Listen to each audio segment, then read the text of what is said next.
Government involvement in religion is not new in Nigeria, but the trend is growing. The latest is in Niger State, where clerics are now required to submit their sermons to authorities before preaching. Officials defend the policy as a way to promote harmony and sensitize religious practices. Critics, however, see it as a censorship and a dangerous step towards curtailing freedom. Nadia Busari reports. Government involvement in religious affairs is not new in Nigeria, but it is becoming more pronounced. The latest move is in Niger State, where clerics are now required to submit their sermons to authorities before preaching. Officials say the step is meant to promote harmony and proper religious practice. This is not the first time such policies have surfaced. Back in 2016, Kaduna State introduced a religious preaching regulation bill that sought to license preachers and control public preaching. In 2019, a Kaduna High Court struck down sections of the law, ruling that licensing preachers was unconstitutional. In Kano State, the Hisbah Corps, set up in 2000 and further institutionalized in 2003, has for years monitored sermons, religious gatherings, and even public songs under Sharia enforcement laws.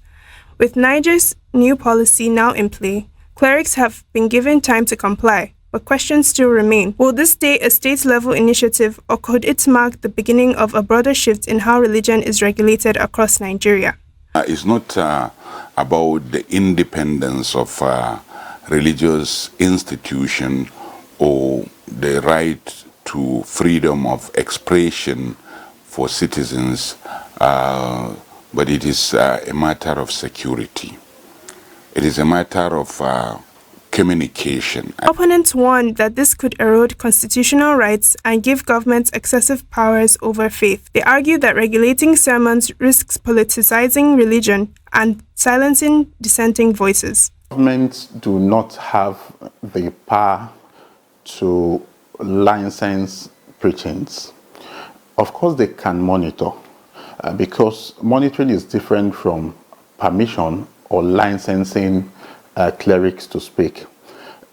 If the speech or the presentation of clerics are being censored or are being licensed, it's an infringement of Section 39 of the Constitution of the Federal Republic of Nigeria that gives every citizen the freedom of expression. The Christian Association of Nigeria is also raising eyebrows, insisting that while regulation may sound well-intentioned, it threatens religious freedom if abused. Nigeria is a multi-religious and multicultural society. And for us to come up with a law that seems to restrict the religious freedom of some adherents of certain faiths, it's well, from the Christian community, we are not comfortable with it. On the streets, Nigerians are split. Some welcome the idea, saying it can curb dangerous preaching. Others dismiss it as misplaced priority, arguing governments should fix poverty, food inflation, and insecurity instead of politicizing the pulpit. Any sermon should be scrutinized, should be submitted to the authority, so that it can be streamlined, so that we will know the content of that message in such a manner that it will not deceive or mislead the young people. It is a good idea that to monitor especially the security challenges that we used to have.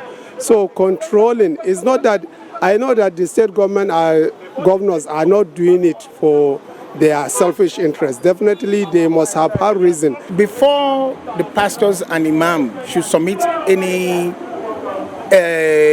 matter like that, I will expect the pastors and the government should have a closed door meeting. They should liaise and discuss it. It suggests oppression, because one of the fundamental things that the Constitution provides for in Chapter 4 of the Constitution is freedom of religion.